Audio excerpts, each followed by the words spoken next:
Hello again for the Daily Bread Bible Study. We are looking at day number 13 for Monday, January 13th, 2020, looking at Genesis chapters 42 and 43. So let's dive into it again. We saw yesterday that Joseph experienced a roller coaster with his fortunes, that he changed roles from being a slave at the beginning there in Potiphar's house to becoming second only to Pharaoh. Now, over the next part of the story, we're going to see Joseph go on another roller coaster ride, but this, the roller coaster of emotions, as he deals with his family that sold him for 20 pieces of silver there to get him to be a slave in Egypt in the first place. And they took that bag of money from the traders and took those 20 pieces of silver back. So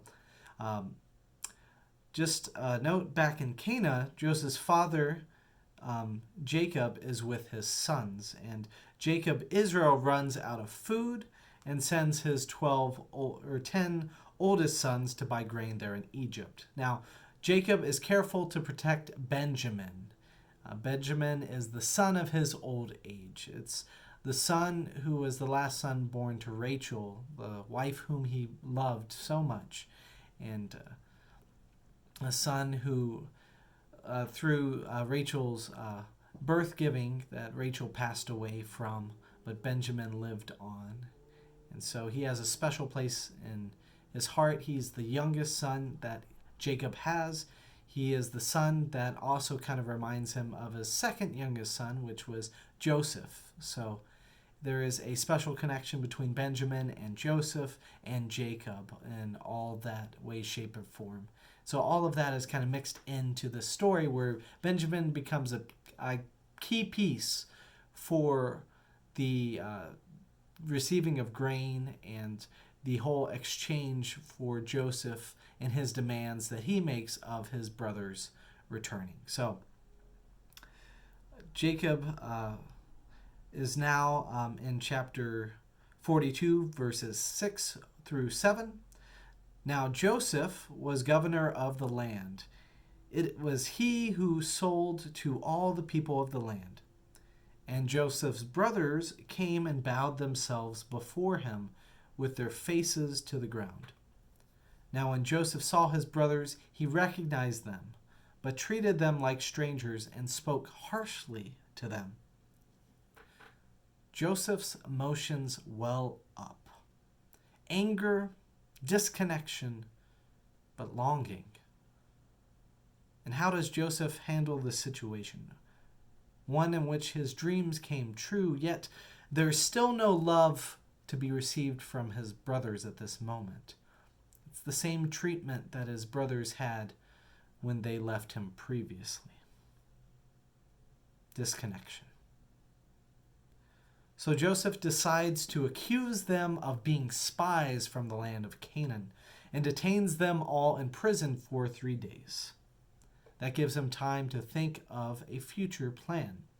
So picking up in verse 18, on the third day, Joseph said to them, "Do this and you will live, for I fear God. And if you are honest men, let one of your brothers stay here where you are imprisoned. The rest of you shall go and carry your grain for the famine of your households, and bring your youngest brother to me. Thus your words will be verified, and you shall not die."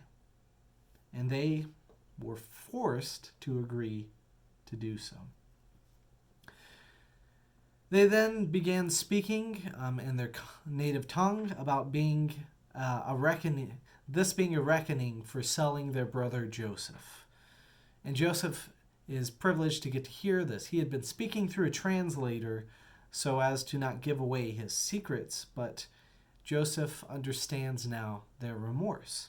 He learns they did in fact change their hearts from those people he last left and still have a desire to connect with Joseph. Now because of this, picking up in verse 24, Joseph turned away from them and wept. Then he returned and spoke to them.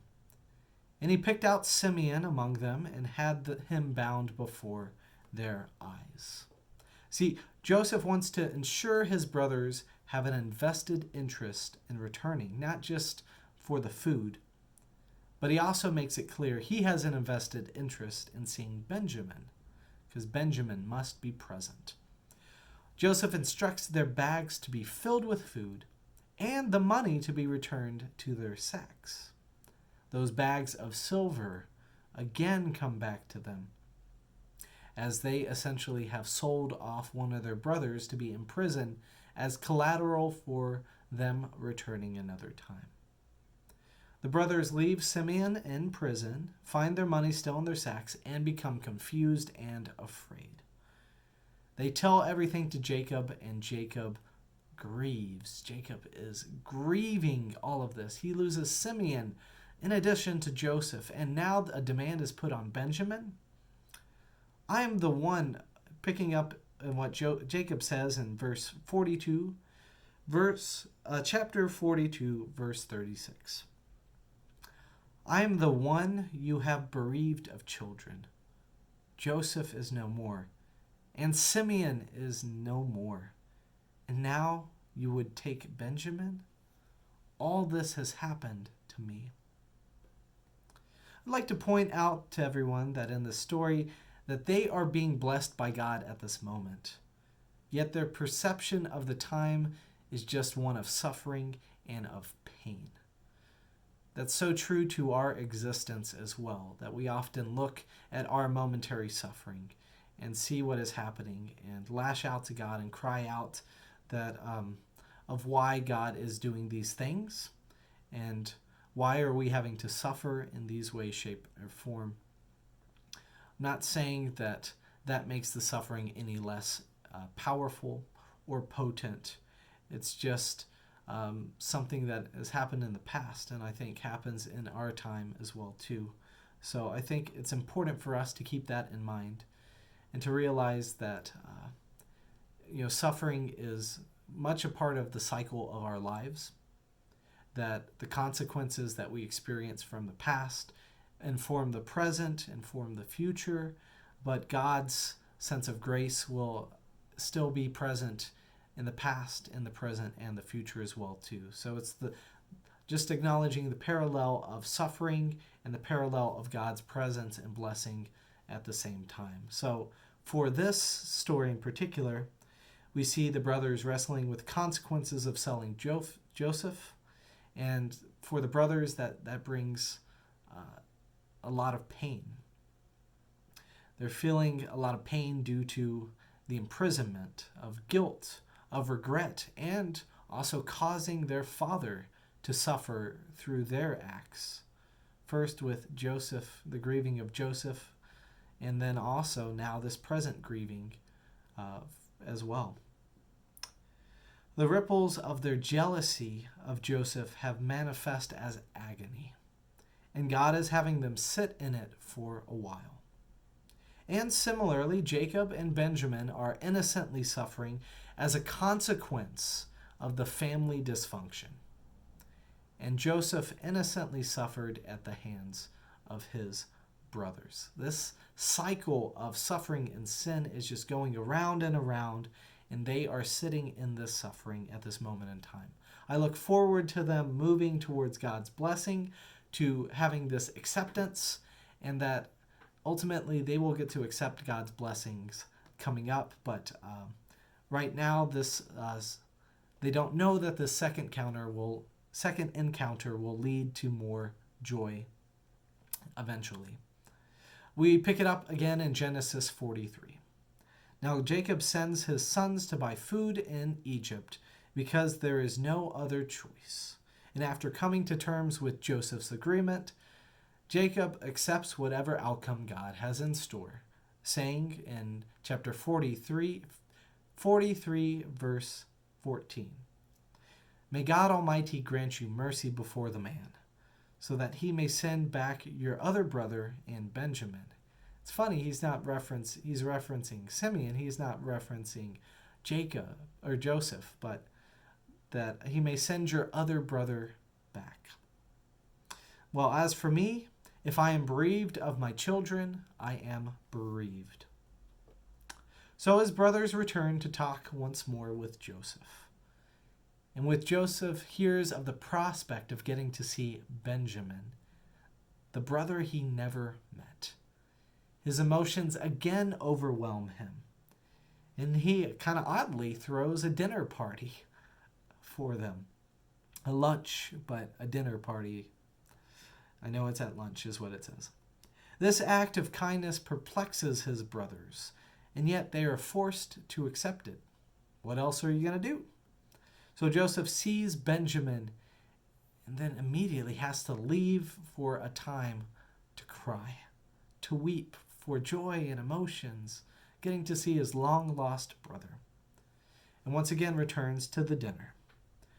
Joseph arranges them in proper order of their age, seemingly as if he knows them. Joseph makes sure to feed them well, even giving Benjamin 5 times the portion to make sure that he is blessed.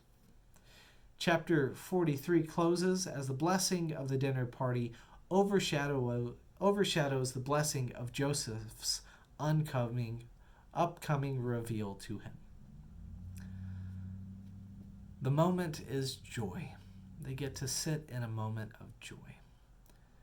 So may you, through whatever suffering that you've endured, may whatever suffering that awaits you as well, may you be able to find a moment of acceptance and sit in a joy and accept where you are at and where God has put you.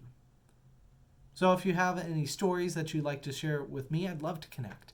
And I'd love to hear more. Please share them and connect with me through any of the mediums that you find these podcasts, these Daily Bread Bible studies. And I'd love to hear, even if it's down the line in the future or if it's where you're at in the present. So have a wonderful day. Thank you again for joining me for day 13 of the Daily Bread Bible study.